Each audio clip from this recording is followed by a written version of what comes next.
Nagbabalik, Jerome Tugade nga pala. Tulad ni Mon, tamad ako pero may pangarap. Tara, samahan niyo ako sa Project 1M. Jerome Tugade is back, also known as Igu Vibes TV.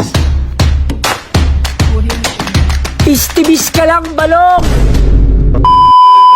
Bugbog man tayo sa hamon ng buhay, ganun talaga dahil tayo ang main character sa ating ginagawang kwento ng ating buhay. Kailangan nating lumaban kahit minsan ay pinanghihinaan na tayo ng loob. Kailangan lang natin pag-igihan sa ating mga ginagawa upang sa ganun ay matamasa natin ang tunay na tagumpay. Ilaban mo! Nabanggit ko nga sa inyo ang ating journey sa Project 1M. Uy, Project 1M yard! Tutuparin natin ito sa pamamagitan ng pagbebenta ng pabango at ng aming binubuong clothing business. Ang totoo niyan ay mahilig talaga ako mag-ipon noon. Kaso nga lang ay di ko alam kung saan ito gagamitin kaya napupunta lang din sa wala ang aking mga naiipon. Meron nga pala akong gustong i-share sa inyo na Bible verse, ang Isaiah 40:30-31. At ganito ang kanyang sinasabi: kahit mga kabataan nangihina at napapagod, natutumba dahil nauubusan sila ng lakas. Pero ang nagtitiwala sa Panginoon ay muling lalakas. Lilipad sila na parang mga agila. Tatakbo sila pero di mapapagod, lalakad pero di manghihina. Napakagandang talata, di ba kapatid? Once again, this is Ka Jerome ng Mataas na Kahoy, also known as Igu Vibes TV. Maraming salamat.